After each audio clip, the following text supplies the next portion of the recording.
Good morning, South. Please stand for the Pledge of Allegiance with World Culture Night performers.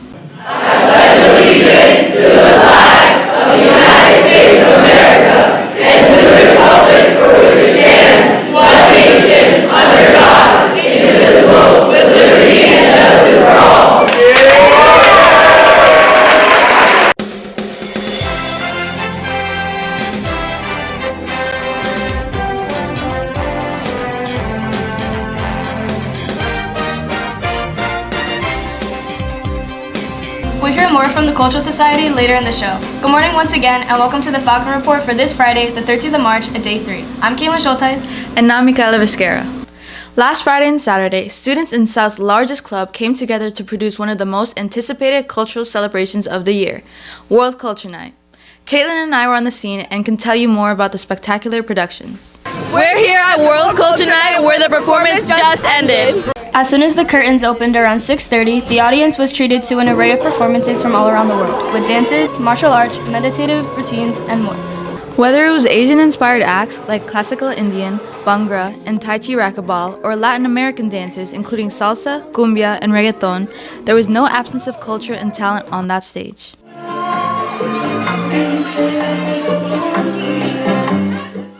Many iconic acts like Tinikling, Bollywood, and Chinese Lion made their return, along with the introduction of new acts such as Polynesian and the comeback of Chinese Dragon.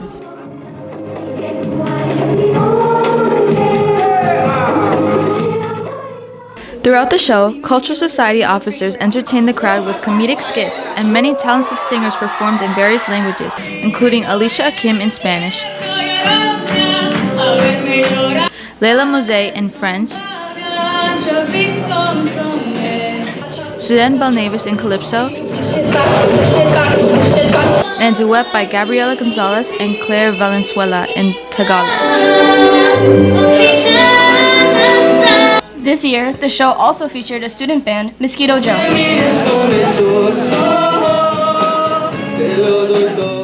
After Saturday's production, the departing senior performers were honored with heartfelt posters.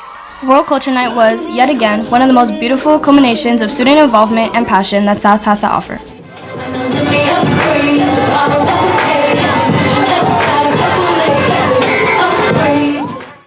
For the Falcon Report, I'm Caitlin Schulteis. And I'm Michaela Viscara. Wow, Caitlin, I can't believe our time as cultural president is coming to an end. I know, cultural has been so important to so many of us this year. Justin Castano had the chance to speak with the Cultural Society officers about their experiences with the 2026 show. I'm here now with Cultural Society officers. How did World Culture Night go this night? World Culture Night went absolutely amazing. There's so many talented people in the show. It's absolutely amazing. It was so perfect. It was the best show I could have imagined for my last year. I'm so proud of everyone. The show went better than I could have ever imagined. Honestly, it was so fun. I loved it as an experience, and I'm honestly gonna miss all of my senior officer friends. Thank you so much. The show went so great. I'm gonna miss my seniors so much, and I truly have so much love for this club, and everyone should join Cultural Society. The show went awesome, better than expected. Shout out to Merengue, it was such a great act. Thank you so much to my seniors and everyone in general for putting on a great show. The show was fantastic as always. I'm just gonna really miss my senior friends. The show was amazing. I loved every single act. I'm gonna miss the seniors so much, but I love this club so much. The show was absolutely amazing. It was better than whatever I could ask for, and I'm gonna miss this club so much, and especially all my senior friends and all the officers. As a senior, obviously, this is very bittersweet, but this is definitely our best one yet, and I'm so proud of everyone that participated. It was so amazing, so full of life, so full of joy. I'm a Miss Class of 2026, best one yet, definitely. Love you, Falcon Report. As you may have realized from the morning announcements, South has been celebrating World Language Week. In addition to students speaking in their native languages each morning, we've seen more festivities throughout the building. Decking the halls are individualized posters and decor, with this year's poster contest winners displayed on the second floor showcase. Music in various languages played on Monday and will continue today. Monday also saw a film festival in the library, including henna, crafts, and the movie Letter to Juliet. The library was again at Hearth on Tuesday, offering a world of foods to students with $5 or a dish for admission. South Hall was full of lunch period activities on Wednesday as students labeled world maps. Thursday, meanwhile, brought the fun to the classroom. Hi, you just finished giving your last world travel presentation here at South. How do you feel? It's bittersweet. You know, I love talking about my travels. I love interacting with students and all. The fact that it's my last one, part of me is like, yay, it's my last one. But obviously, I'm going to miss this place so much. And who knows, maybe I'll come back and do it in the future. Students had the chance to participate in spelling bees in Spanish and Italian. Today, we'll see students and teachers alike showing pride for their communities by repping their flags. South has shown high participation in this year's World Language Week festivities. When the Falcon Report returns, we'll talk much more about the English 7 debates. But first, a bird's eye view of a Key Club hot chocolate sale. The Falcon Report will be right back.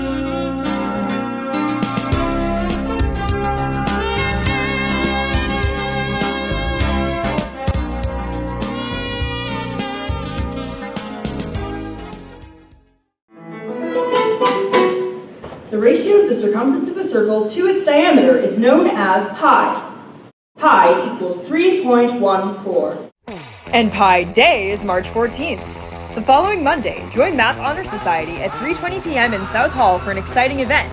7th to 10th graders can team up for a mathematical scavenger hunt with a cash prize of $50, and 11th and 12th graders can compete solo and win up to $75 for their mathematical prowess. Participation is $4 and $5 per person at the door, respectively. Ask your math teacher for more information. Man, I really need something to do next Thursday. All the stress and stuff. I need something to watch. Hey, you! Huh? Me? Yes, you. Said you're bored, right? Would you like to watch a show about the Harlem Renaissance? Yeah! Well, look no further to the Harlem Renaissance Show, featuring 9 acts filled with singing, dancing, and a bunch of other stuff you don't want to miss.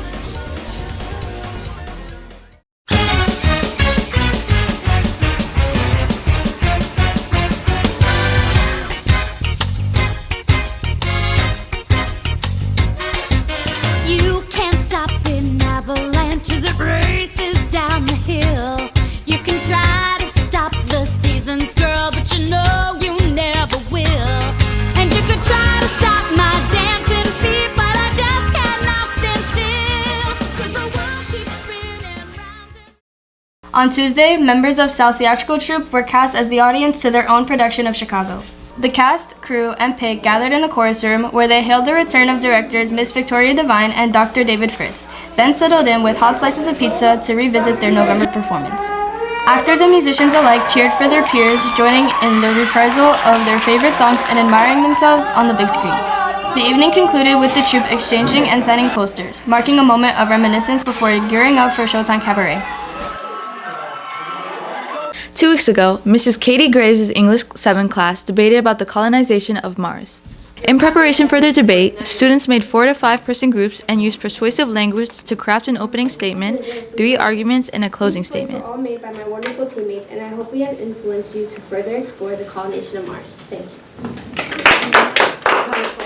Students also engaged in a live rebuttal where they discussed their points using respectful and factual debate strategies. After the main arguments were given, the audience members judged their classmates' performances and voted for who they thought was the best based on various criteria. Once every group debated, each student was asked to identify their personal strengths and areas to improve for next time.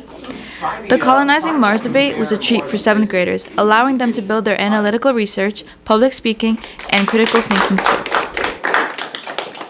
We've had some high temperatures this week. It looks like spring has finally sprung.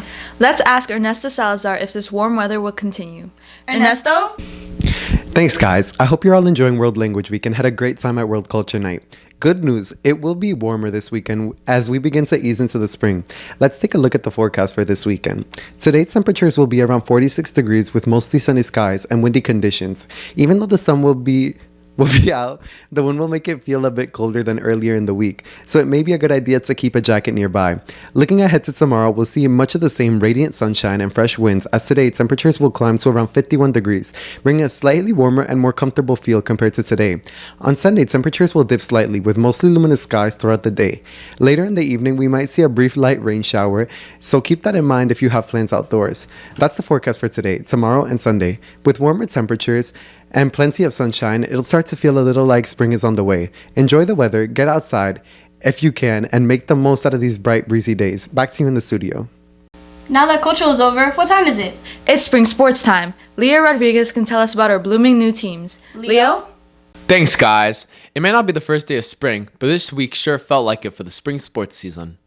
Throughout this week saw an abundance of South students ready for the 2026 spring sports season. Some of the following sports that started up this week included baseball on the football field, girls softball, district boys and girls lacrosse, boys and girls track and field, girls flag football, the all-new district golf team, and finally, the boys tennis and girls badminton team that are starting next week.